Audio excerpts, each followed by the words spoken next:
On en vient à un deuxième vœu de l'UMP qui concerne le développement de la pratique du vélo. Donc je redonne les éléments. On ne fait pas deux débats. Vous présentez votre vœu, on y répond. Il y a une intervention rapide éventuelle des groupes politiques pour donner leur position. On ne fait pas deux fois le même débat. Vous avez la parole. Monsieur Honoré. Oui, bien entendu, monsieur le maire, il n'y aura pas de débat, à condition, pardonnez-moi, que vous ne jugiez pas mes propos d'une manière un peu négative, que vous ne soyez pas d'accord. Je le conçois. Nous sommes l'opposition, vous êtes la majorité et nous ne sommes pas d'accord. C'est clair.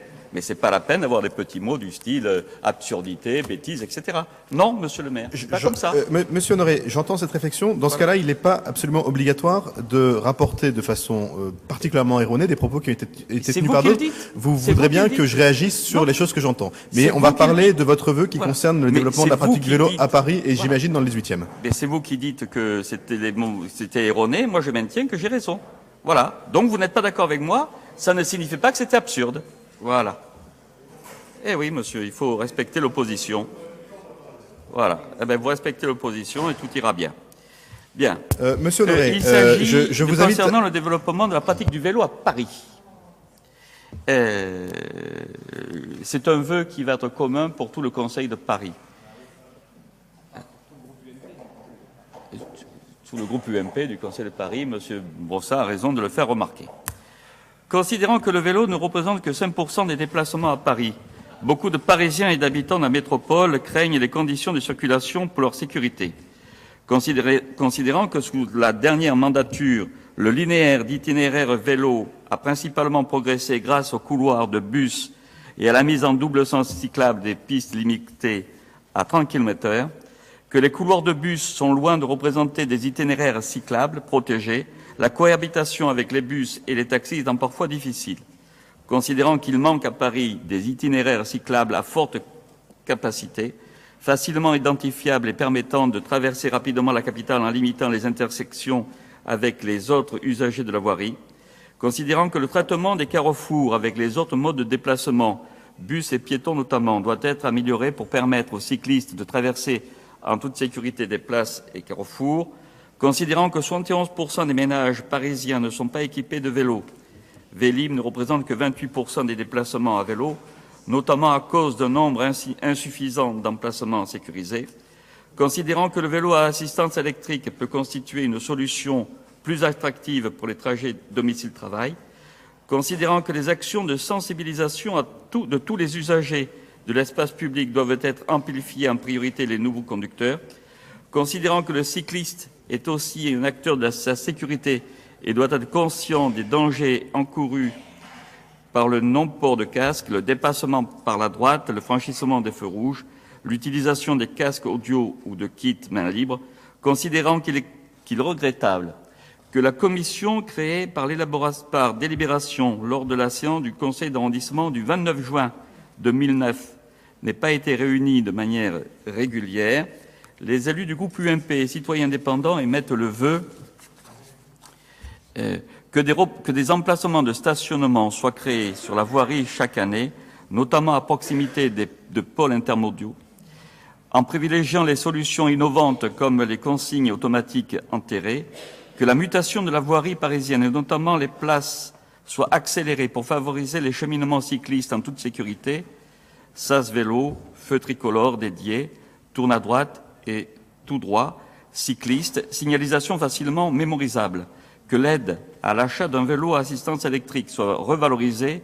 et que la version électrique du Vélib soit déployée au plus vite, que la commission créée le 29 juin 2009 soit réunie plus régulièrement et qu'un groupe de travail réunissant les associations de cyclistes, d'automobilistes et les auto-écoles soit mis en place pour sensibiliser les futurs conducteurs lors de l'apprentissage de la conduite, que les campagnes d'information à destination des cyclistes sur les dangers de certains comportements soient amplifiées, écran de borne Vélib, tracts sur les vélos, en stationnement, etc. Voilà, mes chers collègues. Je vais laisser la parole à Félix Beppo pour donner des éléments de réponse, mais avant de le faire, il y a beaucoup de choses que j'admets pas dans les propos qui sont tenus autour de cette table. Il y a une chose que j'admets pas. c'est de m'entendre reprocher de ne pas respecter l'opposition. Il n'y a pas une mairie à Paris, et donc sans doute pas une mairie en France, où les élus de l'opposition sont aussi associés que vous l'êtes, et où la parole est aussi libre qu'au conseil d'arrondissement du 18e, et on me le reproche suffisamment souvent. Il n'y a pas une mairie où l'opposition a autant la parole qu'ici, peut intervenir plusieurs fois sur le même sujet, soit avec plusieurs intervenants, soit la même personne répondre. Il n'y a pas une mairie où les débats soient aussi longs, c'est un fait, mais du coup aussi riches, et où l'opposition soit autant respectée. Alors vos leçons, monsieur Honoré, sur la façon dont on doit traiter l'opposition, vous allez les faire à madame Kuster, vous allez les faire aux autres mairies d'arrondissement de Paris, qui ont une pratique, et je le sais pour avoir des amis dans l'opposition, extrêmement différente. Et vous reviendrez ensuite, peut-être, me dire comment je dois diriger ce conseil. Mais très franchement, il n'y a pas un conseil d'arrondissement où il ne m'est pas reproché de mépriser l'opposition, de ne pas lui laisser la parole, de ne pas l'écouter. Ça commence vraiment à m'exaspérer, d'autant que, je le redis, on est dans une période politique, et chacun l'a compris, où on essaye, les uns et les autres, d'être dans une forme de dépassement. Et là, je constate qu'encore une fois, à ce conseil, il m'est reproché quelque chose qui est dramatique, c'est-à-dire de ne pas respecter l'opposition, c'est-à-dire de ne pas respecter la démocratie, alors même que il y a ici une pratique, qui était d'ailleurs celle de mon prédécesseur, qui, bien au contraire, est la plus respectueuse qu'il soit de l'opposition. Et je dois dire qu'il me semble souvent, et on l'a encore vu aujourd'hui, que c'est vos interventions ou celles de vos amis qui sont irrespectueuses, soit des personnes, et ça l'a été nommément un peu avant, soit de la qualité de notre débat. Et je le dis, ces méthodes doivent cesser. Et moi, si on continue comme ça, je serai moins respectueux de l'opposition et je ferai en sorte que la police des débats, la police des séances soit mieux respectée. Et on appliquera à la lettre le mode de fonctionnement qu'on a défini, et notamment sur les prises de parole. Et vous allez voir qu'on va me remercier parce que les débats seront moins longs. Mais moi, je me reprocherai de ne pas laisser autant de liberté au débat parce que je crois que ça compte. Mais ces notions de morale, très franchement, ça suffit. Félix Vépo. Voilà. Oui, monsieur le maire, merci. Effectivement, ce vœu est pas du tout surprenant, parce qu'il vient dans une longue lignée des vœux de l'UMP, et à la fois surprenant. Pas surprenant parce qu'il rejoint la liste, en effet, des vœux UMP qui se saisissent des projets de l'exécutif, l'habillent à leur sauce, soit pour en prendre un petit peu de paternité, soit leur légitimité. Là, on est tout à fait dans ce cas, mais je crois que personne n'est dupe. Et moi, en ce qui me concerne, je me réjouis, monsieur Honoré, que l'opposition découvre qu'il y a une politique vélo à Paris, et pas depuis hier, et certainement pas après ce vœu. Nous continuerons à faire ce que nous avons toujours fait sur ce sujet depuis la première mandature de Bertrand Delanoë, avec un gap que nous en refranchirons encore entre 2015 et 2020. J'en dirai un mot tout à l'heure. Ce vœu est donc surprenant sur le fait que vous découvrez nouvellement la promotion des politiques de mobilité durable et la promotion du vélo. Donc je vous souhaite bien évidemment la bienvenue. Plus sérieusement, vous faites référence à un certain nombre de choses. Moi, ce que je voudrais rappeler, c'est qu'effectivement, on n'a pas découvert les choses. La dernière enquête globale de transport indique les parts modales, où grosso modo, la marche à pied est à 52%, les transports en commun à 32%, la voiture particulière à 10%, ce qui est effectivement énorme et qui montre que notre politique de transport fonctionne. Et dans la période dont je vous parle, et quasiment en 10 ans, la part des vélos est passée de 1 à 3%. Donc nous avons multiplié par 3 la part modale des vélos grâce à une politique de transport cohérente, et où les vélos trouvent totalement leur place. Et effectivement, il est dommage, vous parlez tout à l'heure dans votre vœu de ces commissions vélo, de ces comités vélo qui existent effectivement dans le 18e arrondissement et pas uniquement. Monsieur Honoré, nous regrettons de ne pas vous avoir vu plus souvent. Je me souviens de votre mobilisation sur l'itinéraire cyclable de la rue d'Henrémont, mais le reste, on ne vous a jamais vu participer au comité vélo. Et effectivement, la semaine dernière, vous étiez invité avec nous à discuter avec la voirie des sujets liés au nouveau plan vélo. Nous ne vous y avons pas vu. Je vous informe que la prochaine aura lieu le 11 février prochain. J'espère vous y voir de manière à ce que nous puissions partager votre nouvel engouement pour les deux roues, et nous aurons l'occasion effectivement d'échanger sur un certain nombre de choses qui font déjà l'objet de discussions, je vous le disais tout à l'heure. Votre vœu sur le fond, Il n'est pas acceptable parce que vous semblez ignorer qu'effectivement, tout ce que nous avons fait sur les questions de vélo, nous l'avons fait dans la concertation et dans une certaine façon de concevoir la démocratie participative et l'engagement citoyen sur des sujets qui les concernent au premier chef. Et donc, il ne vous a pas échappé que Christophe Najowski, au mois de juin dernier, tout de suite après l'élection, a entamé les discussions avec toutes les associations parisiennes dans le cadre d'un comité vélo parisien.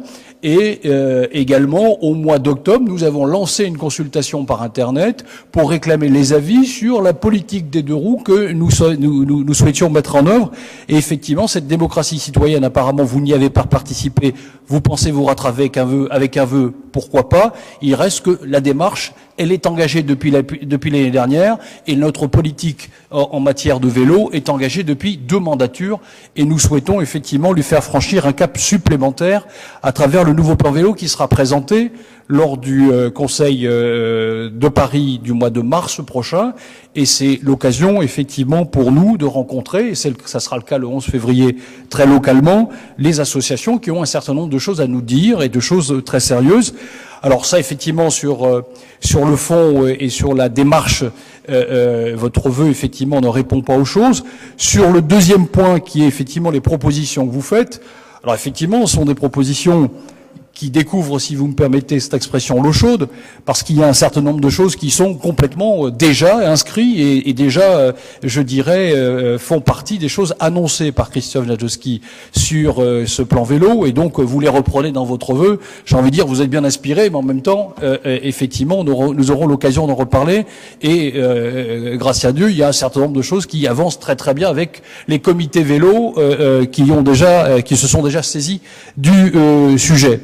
Alors, par exemple, pour illustrer le propos, vous suggérez qu'il y ait un certain nombre d'axes majeurs, et vous suggérez les axes majeurs sur l'est et l'ouest, reliant l'est et l'ouest et le nord et le sud. Tout ça est contenu dans le nouveau plan vélo qui est actuellement soumis au débat, et donc vous voyez bien qu'effectivement ces choses-là ne sont pas nouvelles ni pour nous ni pour les associations de vélo et de promotion du vélo qui travaillent avec nous. Vous suggérez également qu'en gare, on puisse effectivement faire un certain nombre de choses autour du stationnement. Tout ça est contenu dans le plan vélo et aura un développement très concret, gare de l'Est ou la gare Rosa Parks qui sera inaugurée en 2017 et fait l'objet de la part du STIF d'un certain nombre d'engagements politiques très clairement établis et qui, encore une fois, sont au cœur de ce plan vélo. Vous proposez des choses qui sont effectivement déjà dans le plan, je le disais tout à l'heure, mais vous proposez aussi des choses qui sont inadaptées. Vous nous suggérez effectivement d'utiliser la petite ceinture pour y faire effectivement des pistes cyclables. Effectivement, pour qui s'intéresse au sujet, on sait très bien que l'un des enjeux majeurs de ces pistes cyclables et de notre politique vélo est le sujet de la continuité de ces schémas vélo. Et effectivement, tout le monde sait que la boulevard de la petite ceinture, une fois que vous y êtes sur la petite ceinture et que vous voulez rejoindre les axes importants parisiens, il y a un problème de continuité, de lisibilité, et que donc la proposition que vous faites, elle est aujourd'hui, je dirais, complètement impraticable pour nous, et en tout cas, elle ne sera, à l'heure où je vous parle, absolument pas retenue pour ces raisons-là. Deuxième chose, sur le volet sécurité que vous évoquez dans votre vœu, et notamment les angles morts et la sécurité, tous ces sujets-là sont effectivement abordés dans le plan vélo. Donc, je ne vais pas développer à souhait tous ces éléments. Le plan vélo, nous aurons l'occasion, encore une fois, lors d'un prochain conseil d'arrondissement, de l'évoquer très concrètement, et lors du comité vélo du 11 février prochain.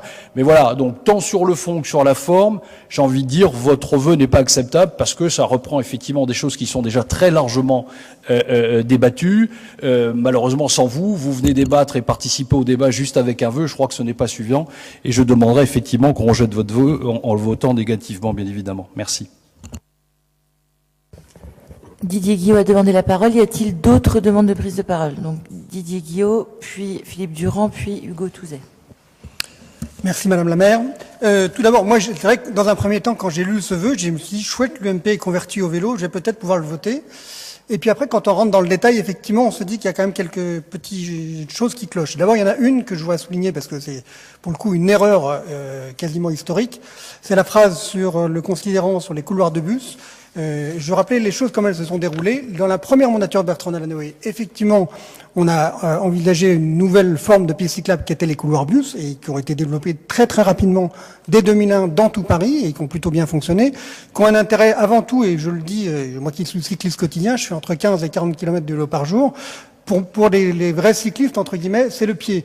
Mais effectivement, le problème des couloirs bus, c'est que ça fait peur à des personnes qui voudraient prendre le vélo de manière plus occasionnelle ou qui ont justement un rapport un peu plus distant au vélo.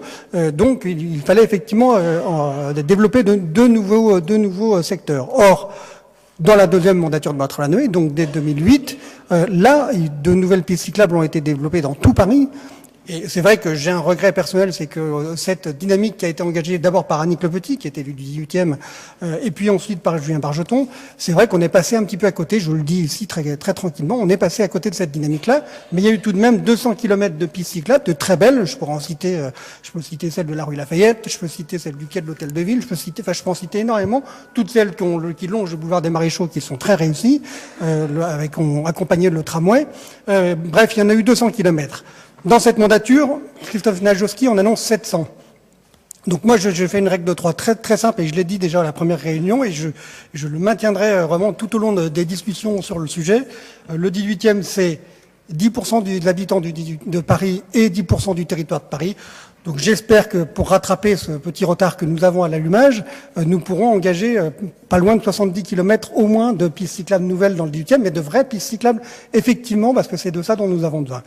Sur la conversion, effectivement, je ne reviendrai pas sur la conversion de Monsieur Honoré, qui, en plus, dans la bouche de Monsieur Honoré, vaut son pesant de cacahuètes, parce que, effectivement, quand il s'est agi de faire une piste cyclable dans le 18e, il y a quelques années, le principal opposant dans cet arrondissement était Monsieur Honoré. Et avec des considérants qui étaient d'ailleurs assez gratiné, puisque nous expliquait que tous les commerçants allaient fermer parce que vraiment on allait nous faire perdre la clientèle. Enfin, je crois qu'il n'y a pas un seul commerçant entre nous qui a fermé 5 ans après, cette belle piste cyclable, cette modeste piste cyclable, parce que c'est que 300 mètres de piste cyclable pour tout le 18e. Donc voilà, donc il y a un moment où le zèle des néoconvertis c'est sympathique, mais c'est un petit peu excessif. Par ailleurs, je rappelle également que l'engagement pour le vélo, c'est effectivement aussi une question des maires d'arrondissement, et qu'à Paris, il y a aujourd'hui 9 maires d'arrondissement UMP, il y en avait 8 dans la précédente mandature, et qu'ils n'ont pas brillé dans leur comité vélo à eux. Et je vous invite à lire le passage sur le sujet dans le livre d'Anne Hidalgo, pour parler notamment du 15e arrondissement, et vous verrez que le volontarisme très très frais et très récent en la matière n'existe pas dans les arrondissements. Et moi qui là encore me balade dans tout Paris pour mes raisons professionnelles, je peux vous dire que quand on va dans les arrondissements effectivement de l'ouest parisien, on les cherche les pistes cyclables et on les cherche vraiment. Voilà. Et c'est une compétence aussi des maires d'arrondissement. D'ailleurs, le maire d'arrondissement voisin, Monsieur Madec, a été particulièrement proactif. Et là, pour le coup, quand on va dans le 19e, des pistes cyclables, il y en a partout. Donc voilà. La conversion nouvelle, je trouve qu'elle est assez grossière, pour ne pas dire limite grotesque. Voilà. Philippe Durand. Oui, bonsoir. Je vais pas reprendre ce qui a été dit par rapport à la concertation qui a été faite au niveau parisien sur ce plan vélo. Je voudrais apporter des choses un peu supplémentaires par rapport à comment on peut développer un plan vélo sur la ville. Parce qu'au-delà des infrastructures, c'est quand même des personnes qui sont sur des vélos. Et on a parlé de prévention, d'éducation, et donc effectivement former dès le plus jeune âge à l'utilisation du vélo en ville. C'est pas du tout pareil que utiliser son vélo à la campagne. J'ai souvenir que à la Porte Montmartre, avant, quand il y a eu le chapiteau La Rue, il y avait 6 mois le chapiteau La Rue et il y avait 6 mois la prévention routière, et qui faisait des actions de prévention et de sensibilisation à la sécurité routière.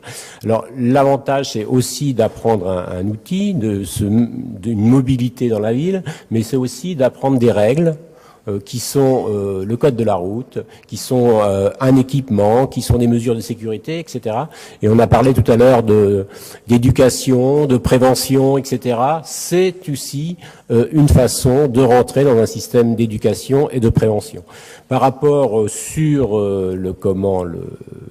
le plan vélo. J'espère effectivement que l'autre aspect qui est le plus difficile pour l'ensemble des cyclistes est la sécurisation des vélos.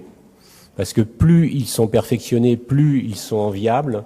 Donc là, il y a aussi à travailler avec les bailleurs, avec les copropriétés, pour pouvoir faire des garages vélos sécurisés. Merci. Hugo? Oui, merci. Je vais être très bref. Je voulais simplement associer les élus communistes Front de Gauche à la critique de la méthode, pour le coup, de l'UMP, parce que quand on lit ce vœu au premier regard, on peut se dire, en effet, pourquoi ne pas le voter? C'est vrai qu'il y a des éléments intéressants. C'est vrai que le développement du vélo est un sujet important. Pour autant, le but des vœux, c'est de mettre sur la table, on l'a dit, des thématiques qui n'y sont pas déjà. Et en l'occurrence, j'ai pas l'impression que ce soit le cas ici. Ça a été dit, les échanges et les concertations, les discussions, elles ont eu lieu avec les associations, avec les mairies d'arrondissement, mais aussi avec toutes celles et tous ceux qui souhaitait, via une large concertation Internet qui a permis à près de 7000 usagers en décembre de s'exprimer sur ce sujet-là. Donc non seulement les discussions ont eu lieu, mais elles vont ensuite continuer ces prochaines semaines. Alors, il y a deux solutions. Soit l'UMP n'était pas au courant de toutes ces démarches, c'est maintenant chose faite et je pense qu'on n'a pas besoin d'un vœu. Ou alors, l'opposition essaye de s'approprier un enjeu, une réflexion qui est déjà en cours depuis plusieurs mois. Et donc, dans ce cas-là, je pense qu'il faut en effet voter contre ce vœu, comme ça a été bien dit par Félix Bépaud. Merci. Monsieur Honoré, est-ce que vous maintenez votre vœu? Oui, alors, par contre, je voudrais avoir une précision de la part de monsieur Félix Bépaud, parce que je dois vous dire que c'est moi qui ai rajouté la commission créée par délibération du 29 juin 2009. Vous êtes en train de me dire que cette commission se réunit régulièrement. Je vous dis, et alors là, j'en suis désolé, que je ne reçois pas d'invitation. Si vous parlez bien de la commission qui avait été créée à l'initiative de monsieur Lamy. Je vous parle bien de cette commission, monsieur Honoré, je n'ai pas, vous m'en excuserez, fait des recherches d'archives très précises. Ce que je sais, c'est que la réunion de la semaine dernière, à laquelle certains de nos collègues ont été invités, vous y étiez également. Peu importe. En tout cas, je vous annonce la prochaine. C'est le 11 février et je dirais, nous sommes très heureux de pouvoir vous compter parmi nous maintenant que vous partagez l'ambition. Mais je vous le dis sincèrement. Voilà. On ne va pas rouvrir le débat. Non, on ne va pas rouvrir le débat et je ne parlerai pas de la rue d'En-Raymond parce qu'on en parlerait. Ceux qui ne connaissent pas l'épopée rue d'En-Raymond, on en parlerait pendant 3 heures. Par contre, je vous dis que je n'ai pas vu passer cette invitation de la commission vélo et c'est la raison pour laquelle j'insiste, parce que j'ai, par ma propre initiative, porté le vœu qui va être porté dans tout Paris. J'ai rajouté cette commission parce que justement, je n'en entendais plus parler. Voilà, très sincèrement. Voilà. Donc, il va falloir voir où on envoie cette invitation, mais moi, je ne l'ai pas reçue. Voilà. On ne va pas revenir là-dessus. Bien entendu, on maintient le... Attends. Le vœu est maintenu, oui. Et je vais le mettre au vote. En l'occurrence, il est tout à fait logique que vous n'ayez pas reçu intuiti personae d'invitation, puisque les 2 personnes invitées, donc membres du comité vélo, sont Laurent Keinec et Valérie Mouzanoui. Donc, libre à vous de faire remplacer éventuellement les membres, mais effectivement, vous n'avez pas, à titre personnel, été convié, mais votre groupe l'a été pour le coup. Je mets donc aux voix ce vœu qui est pour, qui est contre, qui s'abstient, il est rejeté.